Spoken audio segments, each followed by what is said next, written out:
Hi, nice to see you after a long time. It's been far too long. Luckily, luckily we're talking about a region where nothing ever happened, so it's not like we'll have a lot to catch up on, right?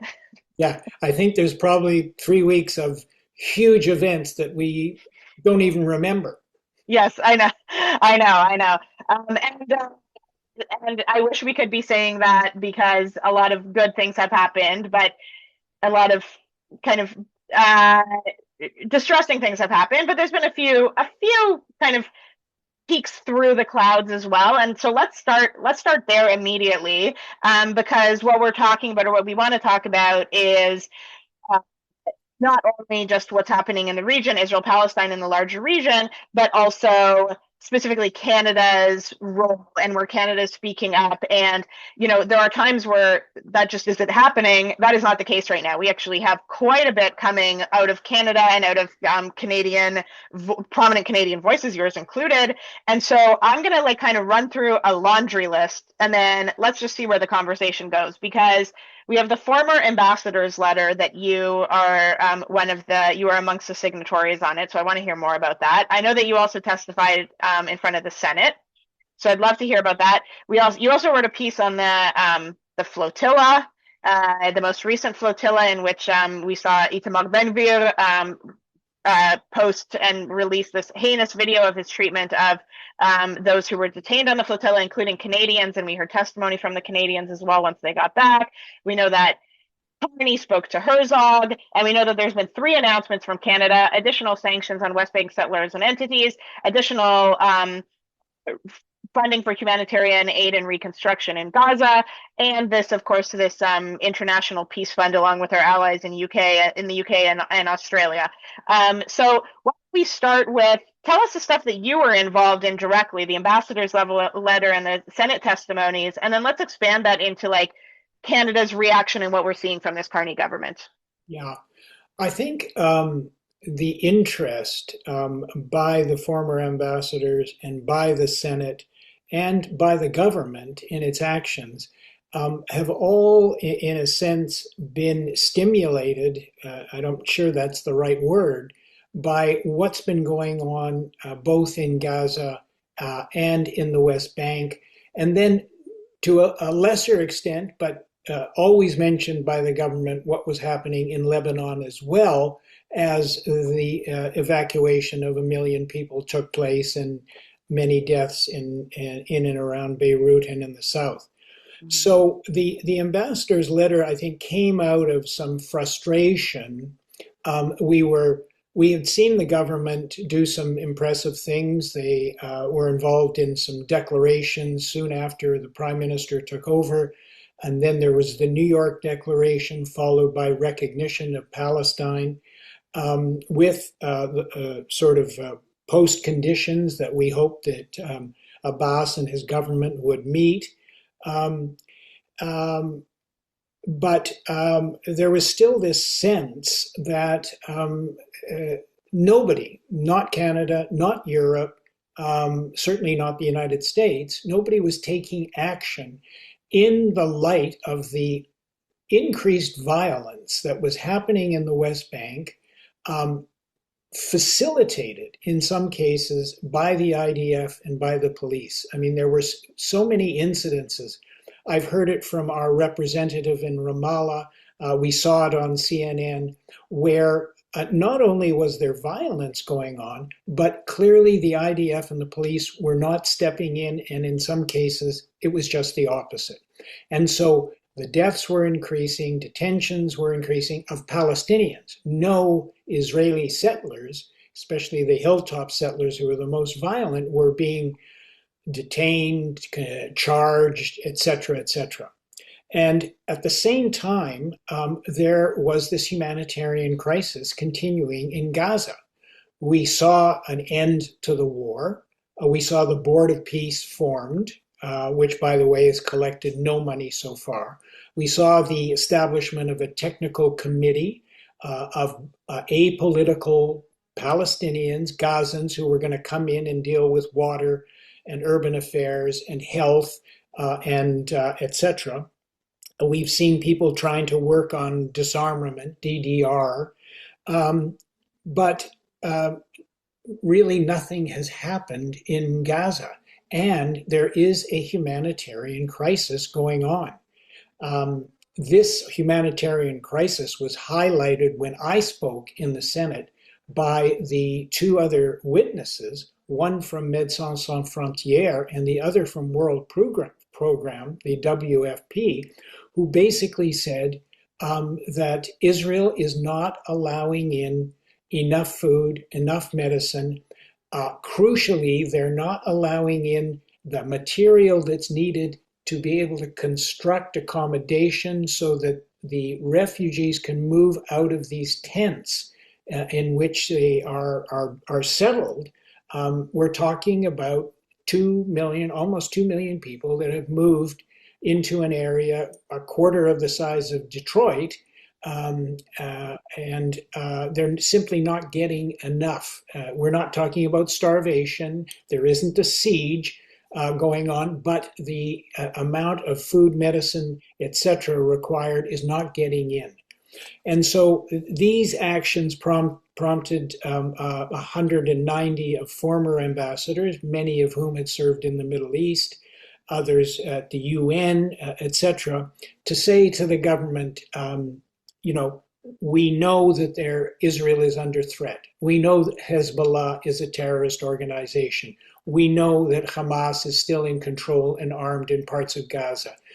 We acknowledge what happened in October 7th, but what is going on in the West Bank, in Gaza, and to some extent in Lebanon is unacceptable, and we think you should be acting. And we set out a list of recommendations of what they should be doing, actually very consistent with what JSpace has recommended in the past, to look at the kinds of exports that were coming out of the West Bank and to make sure that they didn't get to Canada re-described as legal Israeli exports under the Free Trade Agreement. And we said that our strategic partnership agreement should be reviewed to see whether or not it's fit for the current situation. And we asked for support for those who are providing protection to settlers, to Palestinians when they're being attacked by settlers. We called for journalists and NGOs to be allowed into Gaza so that they can see on the ground what is happening and report without suggestions that, you know, what's being reported is unfair and untrue, etc. So that was the letter. In my testimony in the Senate, I reiterated that I was Jewish. I made it clear that I support the two-state solution. But then I went on to talk about, as I was asked, what was happening in Gaza and the West Bank. And in the Q&A, we all were able to expand from our 5-minute testimonies. So that's what I was involved in. And, then we had, as you mentioned, the flotilla incident, which frankly, between you and I, there have been many flotilla incidents. And I think if Ben-Gvir hadn't been as grossly heinous as he was and videoed himself, this incident would have just passed without much media. But because he was doing that, and because the forces, whether they were military or police or border, basically had been given a license to treat these people badly and were then videoed, it became a huge deal. And of course, the Israeli ambassador was called in, and our ambassador in Israel complained to the MFA, and that generated a call between the Prime Minister and President Herzog. And my understanding is it was a good call. They had an important conversation, amongst two adults who were all concerned about the situation. Of course, Herzog expressed his concerns about anti-Semitism worldwide and in Canada, and undoubtedly reiterated what Netanyahu and Saar had all said that what Ben Gvir was doing didn't represent Israeli values. So the prime minister also called President Abbas and talked to him, and that was I haven't got a readout on that, but I understand it went reasonably well. So yeah, and then we moved on to announcements by Canada, France, and the UK of a $4 million US fund that's been set up to essentially fund civil society groups that are Palestinian and Israeli groups that are working separately or together to try and build peace in the region. And this has been advocated by ALMEP, the Alliance for Middle East Peace, which brings together 200 civil society organizations. On the one hand, I think they were happy that a fund was created. On the other hand, they and we were disappointed that it was so small, but nonetheless, it's a beginning, and they're hoping that other countries will contribute to it. And then finally, we had $100 million announced by the minister, $100 million, which will be going to various UN agencies, the World Food Program, UNICEF, UNRWA, the Red Cross, not a UN agency, but a separate agency, basically on the humanitarian aid side to try and deal with what I just described was happening in Gaza especially, but also some money may go to the West Bank. And then there were additional sanctions, of course, put on some of the settlers and some in the settler movement. Cutting off the settlers from financing, from banking. That is the way to really try and curtail some of this violence and the very substantial expansion of settlements that's taking place, frightening expansion. Yeah. Yeah, so actually a lot. I thought it was going to be a quiet one, but it's not.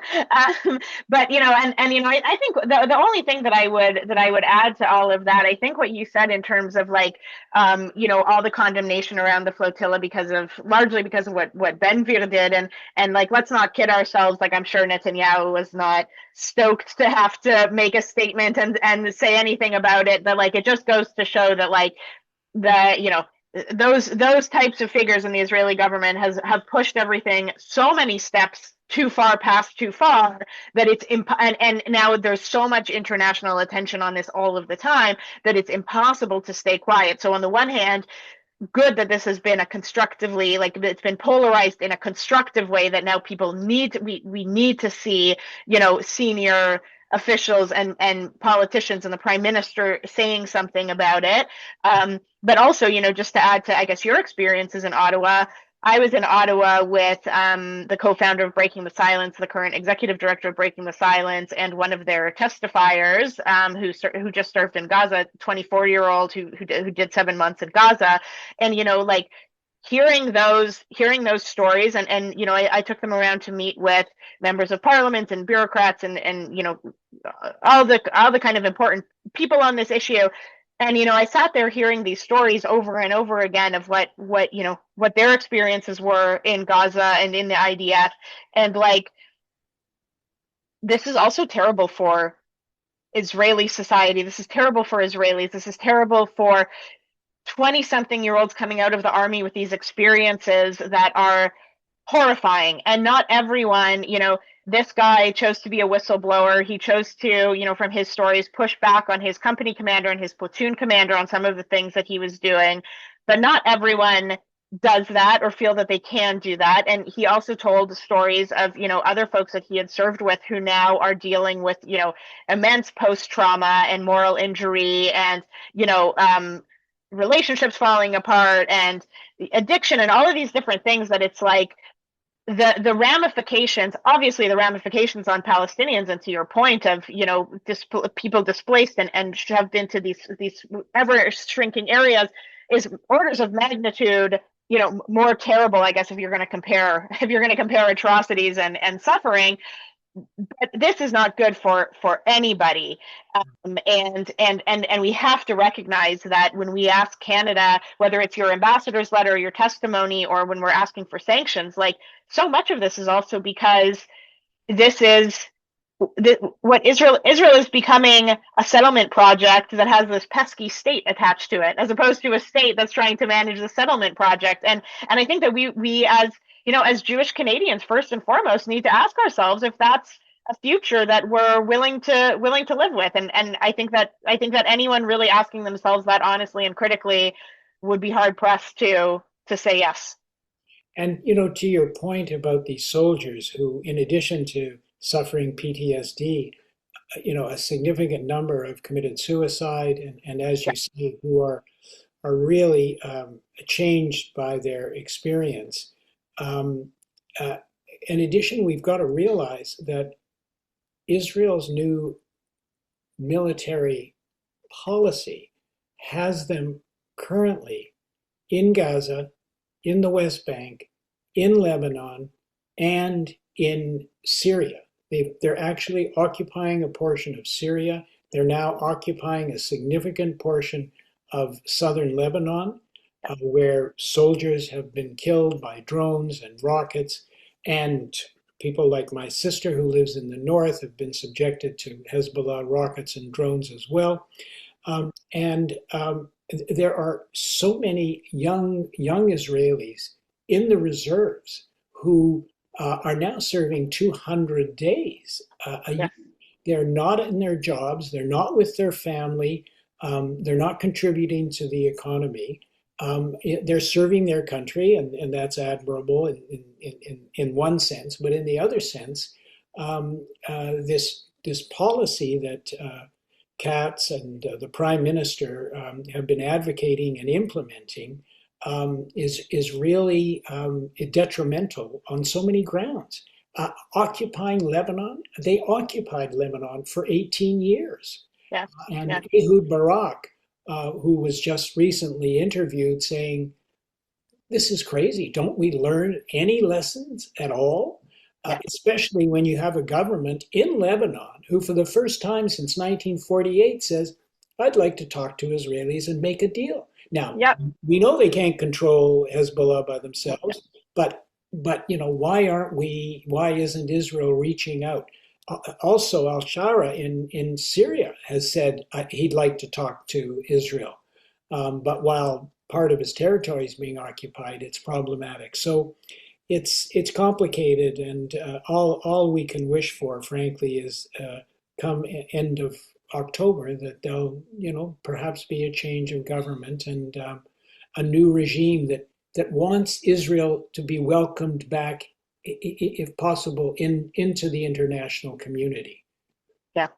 Yeah, I mean, I think, the last thing that I'll say on that, and you mentioned Lebanon, and let's get to that and tie it into like the Iran and US deal because it plays a significant part there. But I would say that the last thing I think probably that hopefully Israeli politicians across all parties are seeing now before this election is the cat's out of the bag now, right? Like this global attention on Israel and what Israel's doing, and Israel continuously further isolating itself, like that's not ending because there's going to be a new government or a new prime minister or an end to the US Iran war, or that people are going to stop paying attention to Gaza. Like this international pressure and global attention, I think, is going to be sustained. And the old strategy boosting things like the Abraham Accords and this mirage of normalization and integration into the region while ignoring the Palestinian issue, I don't believe is going to continue post what we've seen in the past 4 years under this Netanyahu government. And we can only hope that better, saner, cooler heads prevail, regardless of who is the next prime minister. Absolutely, absolutely. This Yeah, is not a question of communications. It's not a question of the media, which is yeah, all in favor of attacking Israel. It's a question of policies yeah, that are frankly unacceptable and can change. And absolutely. if they do change, then the coverage will change. Absolutely, absolutely. So on that note, something else that's gotten a lot of coverage is emerging U.S. and Iran memorandum of understanding. I heard a headline on the news, I think yesterday morning, where they kind of teased it by saying, "Peace in the Middle East. What's behind this new agreement?" And I thought, like, wow, where hype it, because that is not what this is. I wish it was peace in the Middle East, but it's not. It is merely a memorandum of understanding, of which I believe the details are still quite scant in terms of what it incorporates and what it doesn't. But can you give us a little more insight? And I know you've spoken to a couple media outlets as well about it, and we'll link those in the email about this when we send this video out. But what else can you tell us beyond what we've said in those interviews, or how things have developed regarding what are the contours of that deal? What does it include? What doesn't it include, et cetera? Yeah. Well, to be honest, we really don't know because the details of the MOU, which is a preliminary agreement to the much more significant negotiations that have to take place in the 60-day period following Friday, when the MOU will be actually signed as opposed to docu-signed, which it already has been.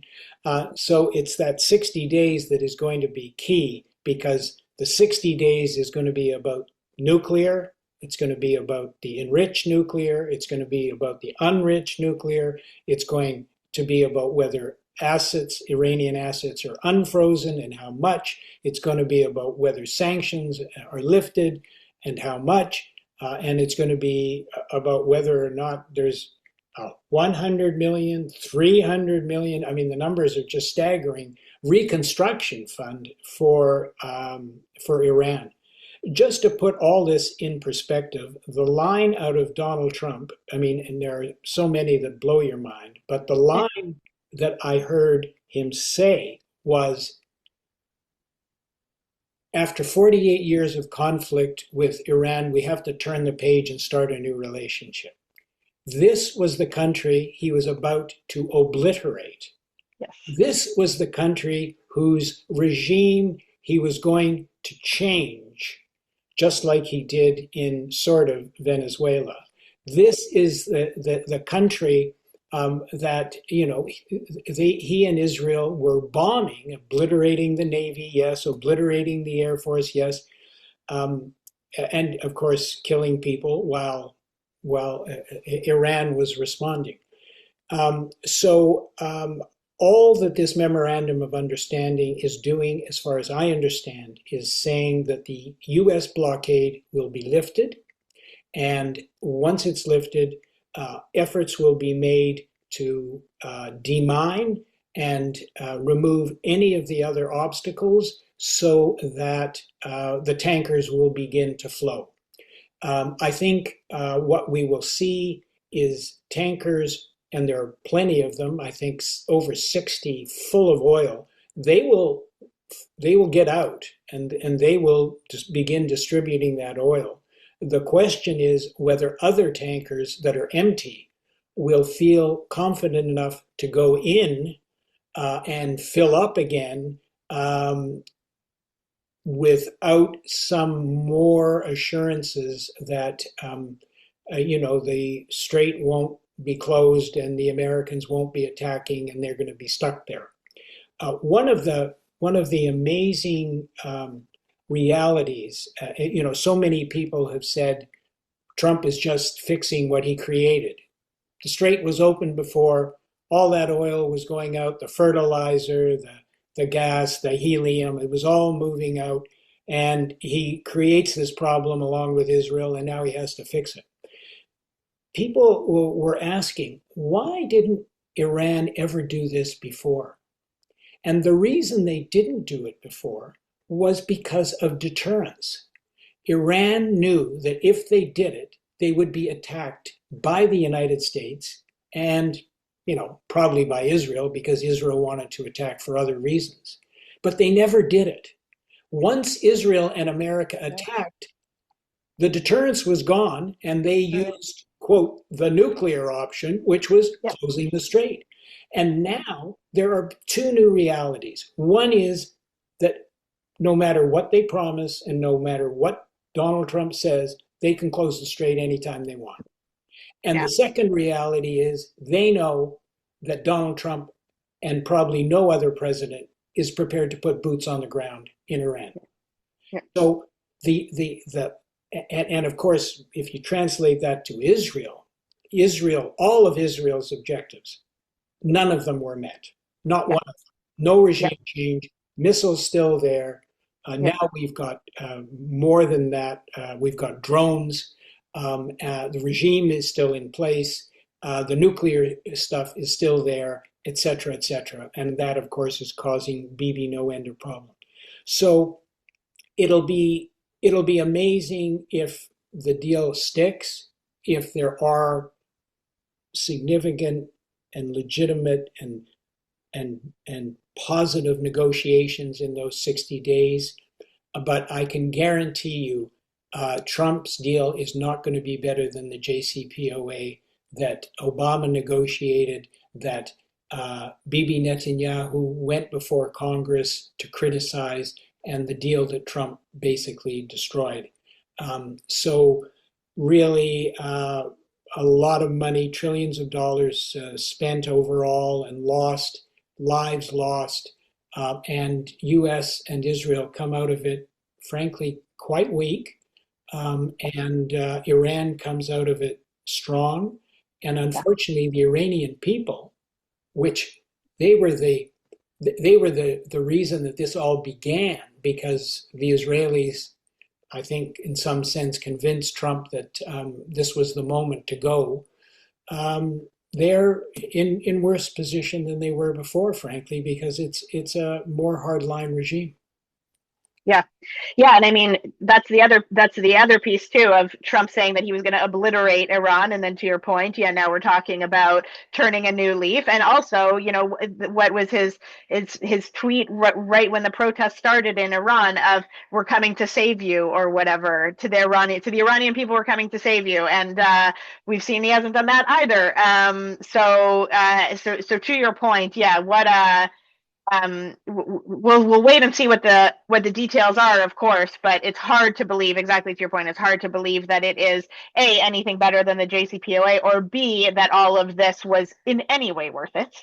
And then let me also ask, though, let me tie that into, and the last I read, and you can tell me if you've read anything further, but it is still unclear whether or not Lebanon is included in this deal. And so I'm curious how um, Hezbollah and the fighting in Lebanon will be or may be affected by this memorandum of understanding. When Prime Minister Sharif of Pakistan announced the deal, he said quite clearly that Lebanon was included, that there was to be a ceasefire and an end to hostilities in Iran, in the Strait, and in Lebanon.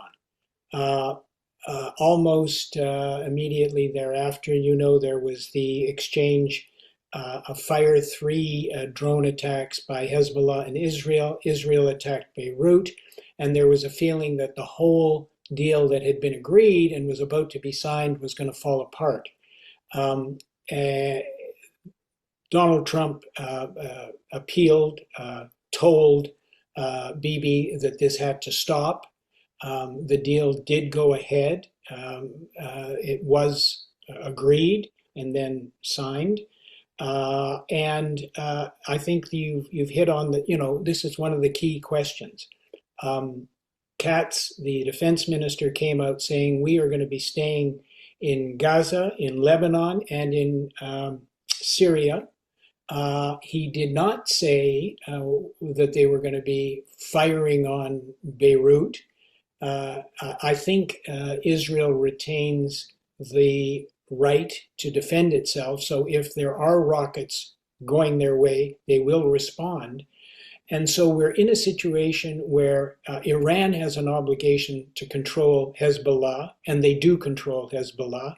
The IRGC is very much in control, and a situation where Trump has to control Bibi Netanyahu, despite the fact this is really hurting him now in the polls. And so Israel could throw the whole thing open. It's so obvious that Israel didn't want the war to end and would like the war to continue to try and achieve its objectives. But clearly, Trump is out of that game. And if Israel does screw things up, there'll be costs to the U.S.-Israel relationship, I think. Yeah. Um, Let me put you on the spot a little bit for the last question then and ask, with all of that, knowing that we are going to see elections in Israel no later than the end of October, and you know, well, there wasn't an announcement yesterday. They were saying potentially September 15th, which means they would have had to announce it yesterday, which they didn't. So we're probably looking at an end of October election. Do you think, and we'll have the holidays kind of in it, kind of towards the last few weeks of September, the high holidays there. Do you think that we will see before those elections one more flare up? Is Netanyahu going to try to get one more something in there for his own cynical political survival, or do you think Trump's going to clamp down on that pretty hard? Well, he's not going to do anything in the West Bank. They're already decided to occupy 70% instead of 53% of Gaza. A war against Hamas is highly unlikely. Nothing's going to happen in Syria. So the only venue really is Lebanon. Yeah, And I think everybody is so aware of this suggestion that you're putting forth that it used to be that he needed a war to keep out of the courts so that his trial yeah, couldn't continue. Now, he needs a war either to get the elections postponed or to become a hero. But he's not going to become a hero. And I think there are constraints on the Lebanon situation. I just hope that Hezbollah doesn't provoke. It's the kind of thing that they could. Uh, you know, yeah, we want to prove how bad Israel is. We want to prove that yes, they're going to attack and kill civilians in Beirut. So we're going to provoke. I mean, that would be horrible, and I'm not sure Israel would constrain itself. But yeah. barring something like that, no, I'm certainly hopeful that there will be a free and fair election, um, and um, and then we'll see what's happening. I heard somebody say that Eisenkot is now in the lead in terms of the polling for the anti-Bibi crowd, and I also saw that the leaders of Standing Together have Yes. decided to form a political party separate and apart from Standing Together. Yep. Personally, not too happy about that because I think it may take votes away from Yair Galon, but um, we'll have to see. It'll be a fascinating election as always. Yes, yeah. Definitely something we're going to talk about more in the coming months. Maybe we'll bring on a guest to kind of guide us through some of that. I think that could be really fun. But for now, I'm so happy we reconnected and got to have this conversation after far too long of a hiatus. And we'll keep them going throughout the summer. I'm going to be in Israel in July, so hopefully we can have some interesting conversations there with me on the ground. Yes. And there's never a shortage of what to talk about. So I'm happy to always happy to do that with you, Jon. Thanks so much, Maytal. Enjoy, be well, and we'll speak Thanks. soon. Sounds good, Jon. Thanks so much. Bye.